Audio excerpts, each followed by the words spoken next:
Walang alagad na higit kaysa kanyang guro at walang aliping higit sa kanyang Panginoon. Napakagandang paalala sa ating ibinigay ni Jesus mula sa Ebanghelyo ngayon. Mukhang sinasabi niya na wala tayong dapat ipagmalaki sa kanyang harapan, kundi ang kanyang patuloy na awa, habag at pagmamahal sa ating lahat. Lagi natin tandaan mga kapatid, na wala naman tayong kayang abutin sa buhay kung wala ang presensya ng ating Panginoon.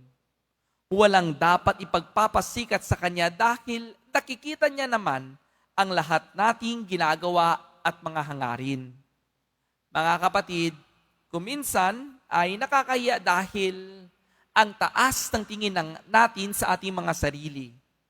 Tuwing naaabot natin mga pangarap o nagiging matagumpay tayo sa buhay, ay biglaan din natin nakakalimutan ang nagbibigay ng biyaya at presensya ng ating Panginoong Jesus. Ang taong andyan palagi sa atin na tumutulong at kung paano naging maayos ang buhay natin o gawain.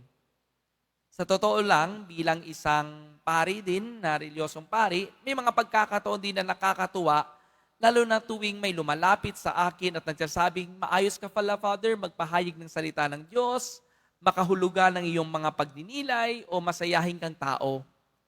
Bagamat ay napagtanto ko din na hindi ito pala tungkol sa akin. Dahil ang lahat ng ito ay nagmumula ito sa Diyos na siya'y tumawag sa akin, lalo na sa bukasyong ito. Wala akong dapat maihahambog sa aking kapwa, kundi ang walang sawang pagmamahal ng Diyos sa akin.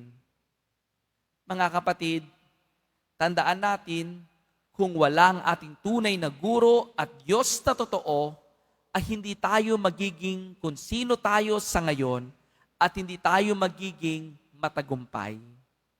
Ang lahat ng ating tinatamasa, ang lahat ng ating natatanggap, ang lahat ng ating narating ay pawang mga kalooban at grasya ito mula sa ating Panginoong Jesus.